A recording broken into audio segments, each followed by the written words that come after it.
حضرت مالک بن دینار فرماتے ہیں میں توبہ کرنے سے پہلے بہت بڑا شرابی تھا، میری 2 سال کی بیٹی تھی، میں شراب پینے لگتا تھا تو میری شراب گرا دیتی تھی، کہتی ابا میں تجھے گناہ نہیں کرنے دوں گی۔ 2 سال کی بیٹی، فرماتے میری بد نصیبی دیکھو میری بیٹی فوت ہو گئی۔ ایک رات میں خواب دیکھتا ہوں کہ دوزخ جنت کے فیصلے ہو رہے ہیں، قیامت قائم ہو گئی ہے، کے لیے دوزخ کا حکم آ گیا۔ میرے پیچھے ایک بڑا سا اژدہا، بڑا سا سانپ بھاگنے لگا، فرماتے ہیں میں دوڑتا جا رہا ہوں، ایک بزرگ نظر آئے، میں نے کہا مجھے بچانا، کہنے لگے بیٹا میں کمزور ہوں، میں نہیں بچا سکتا۔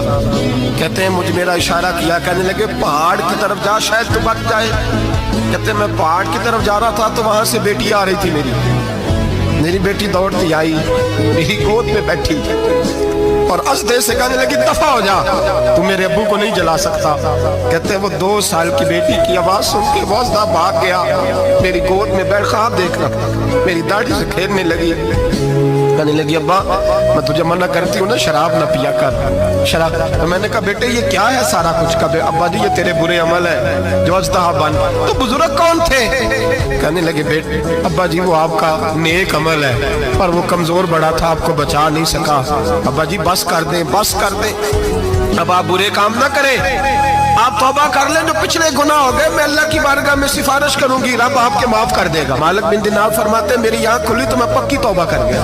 بیٹیاں تو بخشوانے آئی ہیں دنیا میں، بخشوانے، اور یہاں لوگ فخر کرتے ہیں، فخر سے بتاتے ہیں، کہتے ہیں میرے بیٹے کے 15 رشتے ہیں، شاید مجھے قرآن اندازی کرنی پڑے، شرم کر، حیا کر۔ لوگیوں کی بیٹیوں کے بارے میں اس طرح کے انداز اختیار کرتا ہے، تو گناہ کرتا ہے پھر اس پر تو پھولتا نہیں سماتا، اور تو پھر تجھے حیا نہیں آتی۔ لوگ ٹیس کرتے ہیں، میں نے دیکھا ہے، ان کے بھائی کو تکلیف دیتے ہیں، ان کے باپ کو تکلیف دیتے ہیں، اذیت پہنچاتے ہیں۔ ڈرنا چاہیے، گناہ کرتے ہو پھر فخر بھی کرتے ہو، شرم آنی چاہیے۔